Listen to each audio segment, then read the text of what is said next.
Balik lagi di Halo Motion Teh. Hot Issue. Yoi teman motion ada Zio Dan Kunta.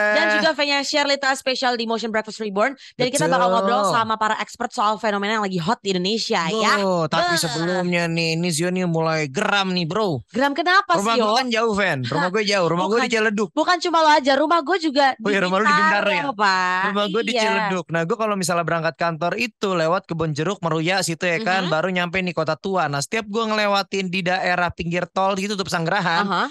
itu tiap pagi gue kayak hampir mengadu nyawa karena banyak banget yang lawan arah, Pak. Nah, selain lawan arah pakai ini enggak? Pakai taat rambu-rambu ini enggak? Protokol juga. Ya gimana ya? Pakai helm Gimana gitu. itu ya? Wah udah lawan arah mah udah sulit lah pastinya ya. Soalnya Zio udah mulai Ya. capek nih. Kayak ini orang-orang pada nggak takut kena tilang apa ya? Kan zaman sekarang udah pakai ITLI. Yoi, Electronic Traffic Law Enforcement, ya kan? Meskipun ternyata banyak banget yang ngakalin kayak pada lepas plat nomor dan lain-lainnya. Betul. Nah Zio tuh bingung ini sebenarnya nih respon dari kepolisian tuh kayak gimana ya? Dan ternyata pas banget gitu ya. Yes. Di Motion Hot Issue ini kita bakal langsung ngobrol nih sama Kasubdit Gakumdit Lantas Polda Metro Jaya AKBP Joni Eka Putra yang sudah terhubung di line telepon. Selamat pagi Pak Joni. Halo. Halo Mas, selamat pagi. Selamat pagi Pak Joni. Gimana kabarnya Pak Joni? Baik Mas, kabar baik.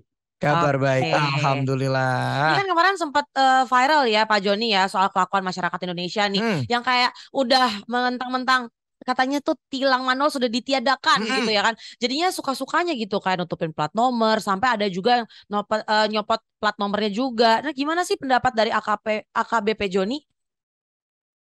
Baik Mbak ya, jadi kalau kita lihat ketentuan Undang-Undang Lalu Lintas kaitannya dengan penggunaan plat nomor itu sudah diatur. Jadi kalau kejadian kemarin itu tentunya salah.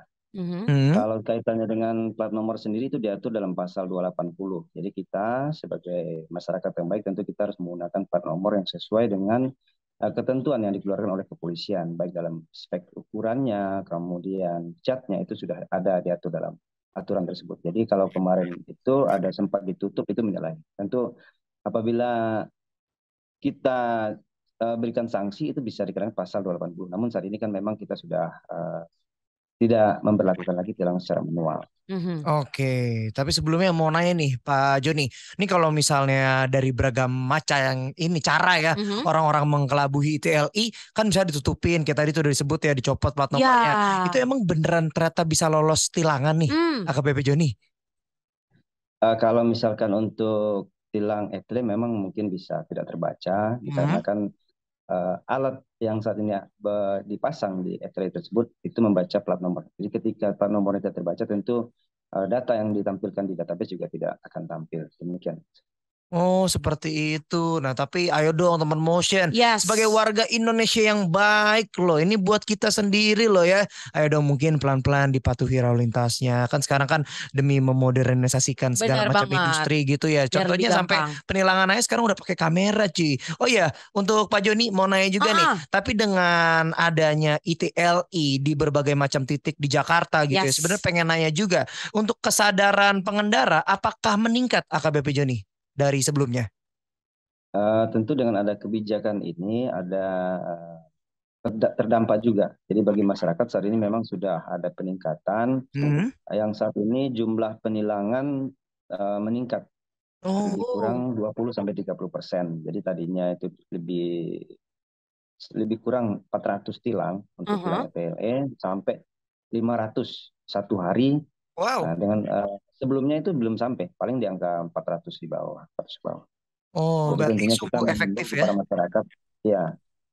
Dengan tilang ETL ini juga saat ini kita akan membangun ada 10 kendaraan Yes. untuk melakukan ataupun penertiban di daerah-daerah yang tidak terjangkau oleh tilang ETL statis yang saat ini berada di 57 titik di DKI. Mm-mm. Jadi Oke. nantinya ada penambahan 10 kendaraan mobil ETLE yang nantinya dapat dioperasikan di titik-titik ataupun wilayah yang sering terjadinya kemacetan ataupun pelanggaran yang tidak tercover oleh ETL statis. Oke, Oke. tapi mau nanya juga dong Pak Joni, kan itu kan untuk yang statis. Kan Ya. kemarin kita sempat dengar juga nih kabarnya lagi rame tuh yang drone. Nah itu gimana tuh cara kerjanya, Pak Joni?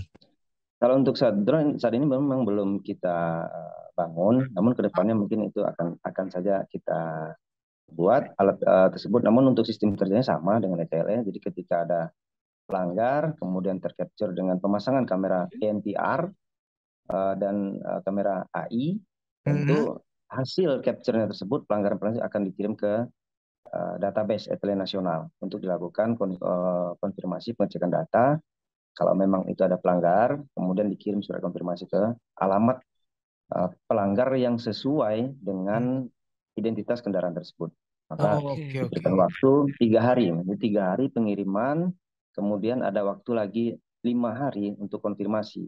Misalkan nih, saya udah menerima surat konfirmasi, di situ disampaikan data pelanggaran, kemudian waktu, di tempatnya di mana, kemudian pelanggarannya apa.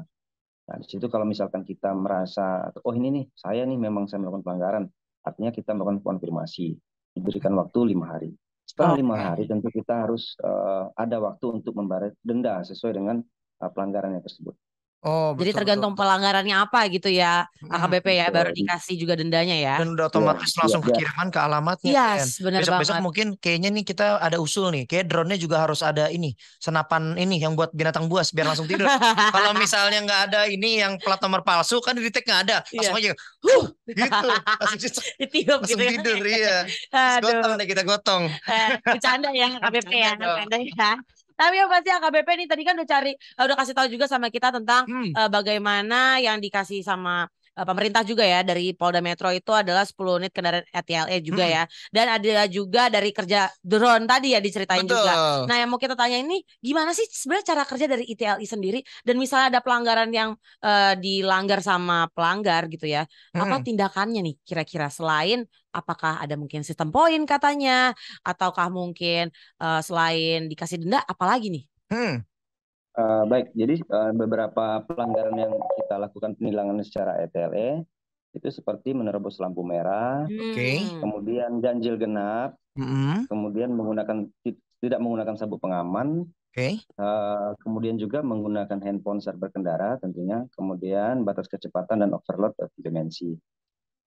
Ketika pelanggar melintas ada titik kamera yang sudah ada di lapangan, kemudian hasil capture secara otomatis akan dikirim ke database back office, kemudian membaca sesuai dengan data plat nomor kendaraan. Dari data tersebut muncul alamat, kemudian pemilik, kemudian kita lakukan pengiriman surat konfirmasi. Tadi saya sampaikan, kemudian ada tenggang waktu untuk pembayaran denda sesuai dengan tingkat pelanggaran yang dilanggar oleh si pelanggar. Kemudian apabila dalam waktu 7 hari tidak dilakukan pembayaran, maka diberikan waktu 7 hari. Setelah 7 hari kemudian akan dilakukan blokir secara otomatis. Blokir? Ya. Kalau untuk poin sendiri ini saat ini belum kita terapkan. Nanti mungkin bisa, karena peraturan yang terbaru sudah mengatur hal tersebut. Misalkan saya melakukan pelanggaran, artinya ada poin yang kita berikan. Setelah beberapa poin nanti ada dampak yang harus diterima oleh si pelanggar. Mungkin adanya pencabutan SIM sesuai dengan putusan pengadilan. Namun untuk pemberian sistem poin ini belum kita terapkan ke masyarakat. Oke, siap Bapak Joni. Dan mungkin boleh nih Pak Joni diinformasikan ke teman Motion, kira-kira ada nggak nih pesan atau himbauan tertentu biar teman Motion makin taat peraturan nih? Apalagi lalu lintas gitu kan? Oke, jadi walaupun saat ini ada kebijakan larangan penilangan secara manual, jangan jadikan suatu pembenaran untuk melakukan pelanggaran. Tetap beraktivitas, produktivitas dalam menjaga keselamatan baik diri sendiri maupun menjaga keselamatan orang lain. Mungkin demikian, Mas. Oke, dan sebelumnya kita ucapkan terima kasih untuk Bapak Joni sudah meluangkan waktunya dan sudah memberikan sosialisasi ke teman Motion dan semuanya lagi makin paham. Nizu juga makin paham nih kalau misalnya kita kena tilang, itu misalnya kan Zio kan kadang-kadang suka ntar aja deh. Ternyata kalau dientar-entar terus kelewatan harinya, malah jadi kelewatan, malah bisa-bisa dicopot SIM-nya. Dan habis itu buat SIM lagi pusing lagi ya kan. Iya, ya udah kalau begitu sekali lagi terima kasih banyak infonya AKBP Joni Eka Putra, Kasubdit Gakumdit Lantas Polda Metro Jaya sudah memberikan informasi ke teman Motion. Dan itu dia teman Motion, pastinya semoga makin paham, dan pastinya Zio dan V-nya bakal selalu mengingatkan jangan pernah melanggar peraturan lalu lintas.